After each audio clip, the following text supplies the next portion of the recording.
Lumagi ka nawa sa kaligayahan, di mo esposong katipan, at huwag mong datnin yaring kinaratnan ng kasing nilimot at pinagliluhan. Gosh, I'm really having a hard time with Florante at Laura. I hope I could pass the subject this term.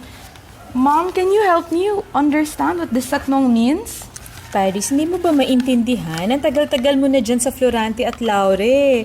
Yan na nga ba sinasabi ko, Bong Dapat bata pa lang sila. Sinanay na natin sa wikang Filipino. Kinausap na natin ang kinausap sa Tagalog. Ayan tuloy, hirap na hirap sila sa eskwela. Baka naman bumaba pa ang grades mo sa Filipino at Civica, ha? Teka, honey, huwag tayong magsisihan, ha? Unang-una, nagkasundo tayo na ipasok sila sa isang paaralan na alam naman nating lahat na English-speaking ang halos lahat ng mga bata, di ba? Isa pa, pinalaki rin natin sila sa wikang Banyaga. Naniniwala po ako na katungkulan nating mga magulang na sanayin ang ating mga anak sa wikang Filipino. Nakakalungkot lang isipin dahil sa henerasyon ngayon, marami ang tingin sa wikang Filipino o sa Tagalog ay baduy o mas mababa kumpara sa nakakataas sa lipunan. Talaga namang umiiral pa rin ang colonial mentality.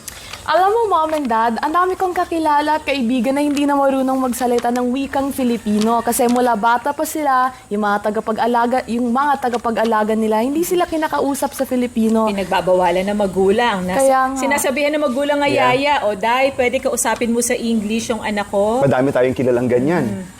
Isa pa, honey, no? Nagkaroon ng social experiment. Merong isang teacher na nagbigay ng instruction sa klase niya. Simple Tagalog instruction. Alam mo, sabi niya, mga bata, buksan ang inyong aklat sa pahina 18. And while she was giving instruction, alam mo bang walang batang sumunod? Ni isa. Walang kumikilos. Parang nagsalita siya sa hangin. So, alam mo, sabihin, hindi alam ng mga bata ang aklat o pahina? That is so true. And bilang mga magulang, honey, kailangan umasenso at umangat ang buhay ng ating mga anak. Kaya bata pa lamang sila, tinuturuan na natin sila ng wikang Ingles. At sa totoo po lamang, wala naman pong masama dyan. Huwag lang natin kakalimutan na ituro sa kanila ang mayamang sariling nating wika. Alam mo, Bong, Paris, wala naman talagang masama. Mainam nga na magaling ka sa Ingles, di ba? Dahil ang Pinoy kilala, angat tayo sa ibang bansa dahil sa kagalingan natin sa wikang Ingles. At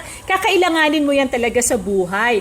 Pero mga magulang, kilala pa ba ng inyong anak ang pagong at ang matching? Kilala mo pa ba, Paris? Alam mo ba yung istorya nito? Naituro nyo ba sa kanya ang alamat ng pinya?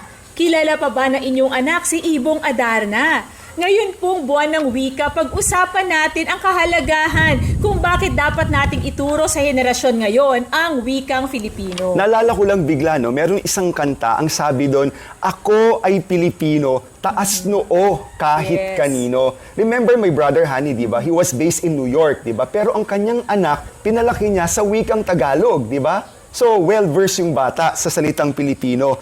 Alam mo, honey, unang-una, upang sila ay maging makabayan, kailangan lumaki sila na magkaroon ng pagmamahal ang sarili nating bansa.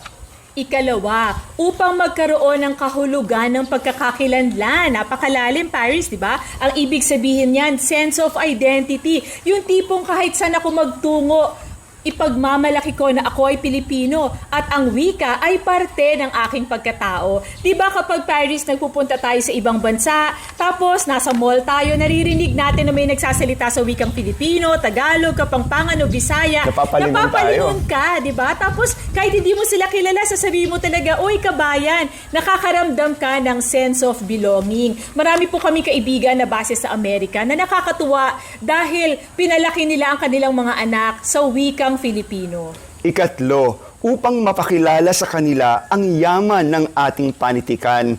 Bata pa lang sila, basahan na natin sila ng mga aklat na pambata tungkol sa mga kwentong baryo, alamat, bugtong at epiko. Yan ang magandang training. Bata pa lang, basahan mo na sila ng libro. May mga libro ngayon di ba, na may conversion, itinatranslate Tagalog at Filipino. Ika-apat, upang mas maipahayag ang nasa saloobin. Marami kasing salita sa wika natin nang walang katumbas sa Ingles. At saka di ba mas makabuluhan, mas may kurot kapag sinabi mo sa sariling wika ang mga katagang mahal kita nanay, mahal kita anak, mahal kita tatay, kesa sa I love you. Mas ramdam. At ikalima, turuan niyo po ang mga anak ninyo ng wikang Filipino upang hindi sila mahirapan sa eskwela pagdating ng araw.